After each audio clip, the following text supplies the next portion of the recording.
오늘 주신 하나님 말씀은 예레미야 31장 31절에서 40절까지 말씀입니다. 제가 봉독하겠습니다. 그때가 오면 내가 이스라엘 가문과 유다 가문에 새 언약을 세우겠다. 나 주의 말이다. 이것은 내가 그들의 조상의 손을 붙잡고 이집트 땅에서 데리고 나오던 때에 세운 언약과는 다른 것이다. 내가 그들의 남편이 되었어도 그들은 나의 언약을 깨뜨려버렸다. 나 주의 말이다. 그러나 그 시절이 지난 뒤에 내가 이스라엘 가문과 언약을 세울 것이니 나는 나의 율법을 그들의 가슴 속에 넣어주며 그들의 마음판에 새겨 기록하여 나는 그들의 하나님이 되고 그들은 나의 백성이 될 것이다. 나 주의 말이다. 그때에는 이웃이나 동포끼리 서로 너는 주님을 알아라 하지 않을 것이니 이것은 작은 사람으로부터 큰 사람에 이르기까지 그들이 모두 나를 알 것이기 때문이다. 내가 그들의 허물을 용서하고 그들의 죄를 다시는 기억하지 않겠다. 나 주의 말이다.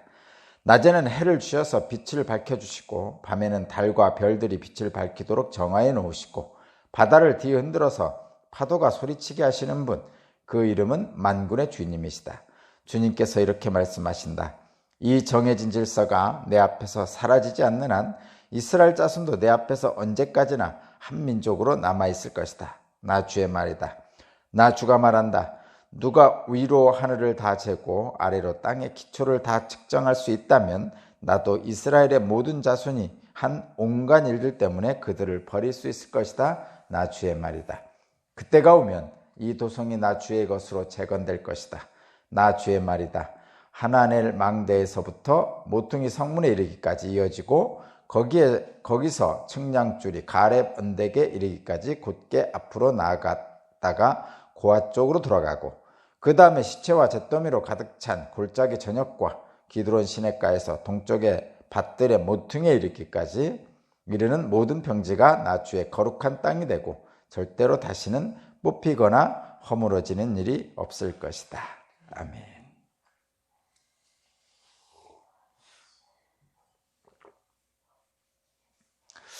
네, 오늘 말씀의 제목은 영원 불변한 새 언약입니다.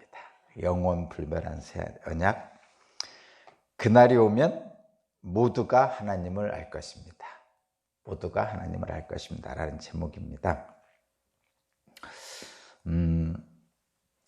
바벨론 포로에 끌려간 사람들에게 지금 예레미야가 선포를 하고 있죠. 하나님의 말씀을 선포하고 있는데 이제 곧 귀환할 것이다 하면서 고향 땅으로 돌아갈 그날을 선포하고 있습니다. 그러면서 그 날을 하나님의 영원한 언약, 나는 너희의 하나님이 되고 너희는 나의 백성이 될 것이라는 그 영원한 언약을 다시 한번 확인하면서 완전한 하나님의 언약의 완성에 대해서 예고를 하고 있습니다. 물론 이스라엘이 바벨론 포로에서 예루살렘으로 귀환하는 그 모습을 상정하고 하는 말씀이지만 저와 여러분에게는 예수 그리스도를 통한 하나님 나라의 완성을 향해 나아가는 그 길을 이야기하고 있다고 들으셔도 무방합니다. 그러니까 구약 성경은 예수 그리스도를 예표한 거죠. 예수 그리스도께서 행하시는 모든 일을 미리 그림자처럼 드러내 주시는 것이기 때문에 이 본문 말씀도 예수 그리스도를 통한 완전한 언약의 완성, 그 부분으로 우리가 나아가면 되겠습니다. 에덴에 있던 아담이 이제 하나님의 품을 떠나서 타락함으로써 이 땅으로 쫓겨났죠. 그런 아담의 후예인 인간들은 이 땅에 놓여진 처지가 스스로 지켜야 하는 처지입니다. 하나님의 품을 떠났기 때문에. 그래서 늘 두려움에 시달리죠. 두렵습니다. 미래가 두렵죠. 저와 여러분들의 마음을 이렇게 생각하면 미래가 두렵습니다. 그래서 연금도 하고 보험도 하고 창고를 쌓아서 거기에 재물을 쌓아놓으려고 하는 그런 일들을 하게 되죠. 두렵기 때문에 그런 겁니다. 두 번째는 스스로 자기의 필요를 공급해야 하는데 그 자기의 스스로 자기의 필요를 공급하는 데 있어서 늘 부족합니다. 늘 부족하잖아요. 우리가 느끼는 것도 늘 부족합니다. 처음에는 이것만 있으면 좋겠다 생각했는데 그게 있고 나면 또 다른 것이 필요하고 또 그것이 채워지면 또 다른 것이 필요하고 늘 우리의 마음은 그렇습니다. 네. 에덴에서 쫓겨난 아담에 의한 인간은 그래서 늘 두려움에 시달리고 늘 부족감에 빠져 있습니다. 그런데 문제는 그런 두려움은 깊은 사랑이 충만해 있을 때만이 해결됩니다. 말하자면 어린아이가 엄마 품에 안겨 있을 때 고운한 잠을 자는 것처럼 그때 비로소 두려움이 사라지고 평안한 잠을 이룰 때 그런 깊은 사랑 안에 담겨 있을 때만이 그런 두려움이 사라지죠. 또 엄마라는 늘 우리의 필요를 공급해 주는 그 분이 있을 때만이 우리는 부족감에서 해결되는 거죠. 그래서 인간들이 가지고 있는 두려움과 부족감은 이 내적인 영적 공허감 때문입니다. 그러니까 에덴 동산에서는 하나님과 거닐었죠. 하나님 품에 있었단 말이에요. 그래서 두려움도 없었고 부족하지도 않았습니다. 그런데 이제는 인간 스스로가 자기 자신을 지키고 자신의 필요를 채워야 되기 때문에 두려움과 부족감이 늘 우리에게 상존하고 있습니다. 그것은 우리의 내면의 영적 공허감 때문입니다. 그런데 이런 영적 공허감을 저와 여러분은, 우리 이 땅에 사는 인간들은 자꾸 육체적인 육체적 체험으로 해결하려고 합니다. 말하자면 먹고 마시고 또 큰 집을 차지하고 뭔가 모르지만 그 육체에 필요한 것을 채움으로써 그 영적 공허감을 해결하려고 하죠. 그렇습니다. 그런데 그 영적 공허감은 이 재물 같은 육체적 그 욕망을 채우는 것으로서 채워지지 않습니다. 그것이 고대로부터 인간이 찾아낸 가장 큰 어떤 발견이랄까?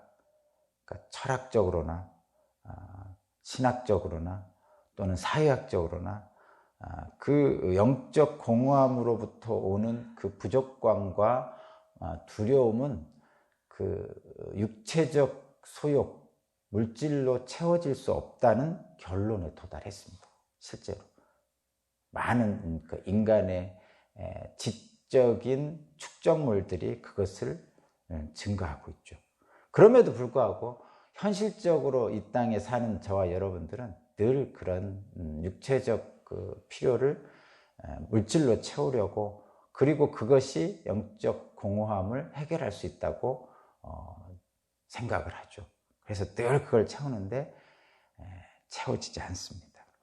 이러한 영적 공허감은 아까도 말씀드렸듯이 어린아이가 엄마 품에 안겨서 고난잠을 이루듯이 하나님의 사랑으로만 채워질 수 있다는 거죠. 그것이 신학적인 해결책입니다. 우리의 내면의 공허감이 하나님의 사랑으로 채워질 때 더는 사람에게서 필요를 채우려고 하지 않습니다. 그러니까 하나님의 사랑이 충만한 사람은 사실 사람의 사랑이 필요 없어요. 필요 없다니까 그게 존재하지 않는다는 게 아니라 하나님의 사랑이 충만한 사람은 사람으로부터 그 사랑을 구할 필요가 없다는 의미입니다. 왜냐하면 하나님의 사랑이 충만하기 때문에 그 사람 속에는 이미 사랑이 충만하죠. 그래서 옆 사람에게 사랑을 달라고 애걸 하지 않죠. 오히려 하나님으로부터 받은 사랑을 그 사람에게 전해주죠. 그런 영적 공허감이 채워지는 겁니다. 오늘 본문을 보면 옛 언약, 모세 언약을 하나님께서 허락하셨죠. 그런데 두려움과 부족감에 늘 시달리던 인간들은 이 모세 언약, 옛 언약 속에서 육체적인 해결책을 찾으려고 했던 것 같아요. 그래서 모세 언약 아래에 있던 이스라엘 백성들은 자신들이 하나님을 잘 안다고 생각했어요. 육체적으로. 그렇지만 그들은 하나님을 알지도 못하고 그분의 뜻대로 살지도 못합니다. 그래서 구약 성경의 거의 모든 선지자들이 이렇게 말하죠. 하나님을 힘써 알자. 이렇게 합니다. 구약 성경의 가장 중요한 키워드는 하나님을 알자라는 것입니다. 근데 하나님을 온전히 모른 거죠. 그러니까 영적인 알므로 들어가야 되는데 육적인 알에 머물러 있었다. 이런 의미가 내포되어 있습니다. 시내산에서 맺은 이 모세 언약으로 하나님의 관계를 유지했어야 되는데 그거를 유지할 수 없었기에 아담으로부터 전해진 원죄를 가지고 있는 인간이 하나님과의 언약을 지킬 수가 없었죠. 그래서 언약이 계속 백성들이 파기를 하는 거예요. 언약을 지키지 않는 거죠. 그런 상황 속에서 이제 바벨론 포로로 끌려가고 하나님의 징계를 받고 이런 것들이 계속 생기는 거예요. 그럼에도 불구하고 하나님은 오늘 말씀을 통해서 바벨론 포로로 끌려간 사람들에게 새 언약을 허락하십니다. 새 언약을. 한번 보겠습니다. 2절이 아니라 33절, 34절. 33절, 34절 새 언약에 대한 말씀입니다. 제가 읽어보겠습니다. 그러나 그 시절이 지난 뒤에 내가 이스라엘 가문과 언약을 세울 것이니 나는 나의 율법을 그들의 가슴 속에 넣어주며 그들의 마음판에 새겨 기록하여 나는 그들의 하나님이 되고 그들은 나의 백성이 될 것이다. 나 주의 말이다. 그때에는 이웃이나 동포끼리 서로 너는 주님을 알아라 하지 않을 것이니 이것은 작은 사람으로부터 큰 사람에 이르기까지 그들이 모두 나를 알 것이기 때문이다. 아멘.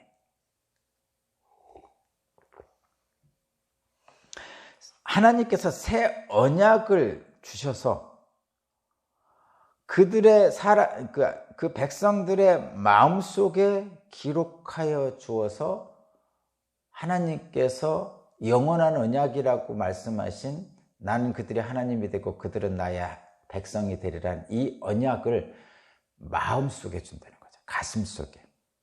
그러니까 옛 언약인 모세 언약은 돌판에 주셨잖아요. 시내산에서 이렇게 들고 왔잖아요. 돌판에. 그러나 이제 새 언약은 돌판이 아니고 우리의 가슴속에 마음속에 준다는 거죠. 그렇기 때문에 돌판에 가지고 있었던 새 언약을 받은 사람들은 하나님을 알아라 이렇게 얘기를 계속하는 거죠. 이것 봐라 하나님이 이렇다 하면서 너희들이 좀 힘써 알아라 그러는데 이제 새 언약을 받은 백성들은 돌판을 볼 필요 없죠. 이미 우리 가슴 속에 마음 속에 주시기 때문에 알아라 하라라 하지 않아도 하나님을 힘써 알자 하지 않아도 모든 사람이 하나님을 아는 식으로 충만하게 됩니다. 그러니까 돌판에 새긴 언약은 깨뜨려 버릴 수가 있었는데 우리 마음판에 새긴 언약은 깨뜨릴 수가 없다 이런 얘기입니다.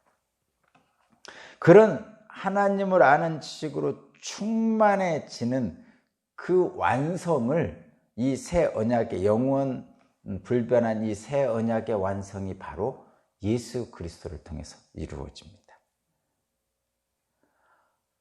아시죠, 여러분도? 예수님께서 십자가에 죽으시고 부활하셔서 하나님 곁으로 가신 다음에 그리스도의 영이신 성령을 우리에게 보내주시는데, 그 성령은 하나님처럼 시내산 꼭대기에서 말씀하시지 않고 예수님처럼 인간의 몸으로 우리 옆에 서 계시지도 않고, 성령님은 우리 마음 안에 계시거든요. 그래서 너희 몸이 성전인 줄 알지 못하는, 이 표현이 가능한 것입니다. 성령께서 우리 마음에 오셔서 예수 그리스도가 하신 일들과 예수님의 말씀이 늘 생각나게 해주는 거죠. 그래서 우리는 성령 안에서 이제는 내가 사는 것이 아니고 내 안에 부활로 살아계신 그리스도의 영으로 산다, 이렇게 표현할 수가 있습니다. 그런데 이 새 언약의 완성에 대해서 결론적으로 어떻게 영원 불변하다고 우리에게 주시는 확신을 말씀해 주시는데, 그것이 바로 35절에서 40절까지 말씀입니다. 하나님은 창조 질서를 만드셨죠. 하늘의 해를 만드시고 달과 별을 만드시고, 그리고 바다의 법칙을 만드셨어요. 그리고 이 창조 질서의 법칙들은 깨지질 않죠. 그러니까 인간들이 깨트릴 수 없는 창조 질서의 법칙들이란 말이에요. 마찬가지로 하나님께서 오늘 주시는 이 새 언약도 창조 질서가 깨지지 않는 한 이 새 언약도 결코 깨지지 않는다고 말씀하십니다. 그래서 영원 불변하다 그러는 거죠. 창조 질서와 같이 새 언약은 영원 불변하다. 그래서 너희들이 기환하는 예루살렘은 거룩한 곳이 되고 다시는 파괴되지 않을 것이다. 이러한 선포를 바벨론 포로들에게 지금 주는 거죠. 저와 여러분에게는 예수 그리스도를 통한 하나님 나라의 완성을 보여주시는 거고요. 그래서 우리는 우리의 소망은 그거죠. 예수님이 말씀하신 이 새 언약의 완성인 그곳, 하나님 나라가 이 땅에 이루어지길 바라는 거죠. 우리는 그곳을 향해 지금도 나아가고 있고요. 분명히 하나님께서는 이 새 언약은 영원 불변하다고 말씀하십니다. 그 언약을 붙들고 육체의 소욕을 따라 순간순간 살아가는 저와 여러분들이지만, 이 새 언약을 붙들고 나가면 육체의 소욕에 따라서 일희일비하지 않고 굳건한 믿음으로 승리할 수 있습니다. 오늘도 승리하시기 바랍니다. 하나님 감사합니다. 절대 파기되지 않을 새 언약을 우리에게 약속하셨습니다. 하나님이 우리 하나님이 되고 우리는 하나님의 백성이 된다는 그 영원한 언약을 다시 한번 기억하면서, 이 땅이 비록 혼란스럽고 육체적 소욕에 우리의 불안과 두려움을 해결하고자 하는 곳이지만, 우리는 영원한 하나님 나라의 백성답게 승리하며 살아가게 하여 주옵소서. 감사드리며 예수 그리스도 이름으로 기도하옵나이다. 아멘.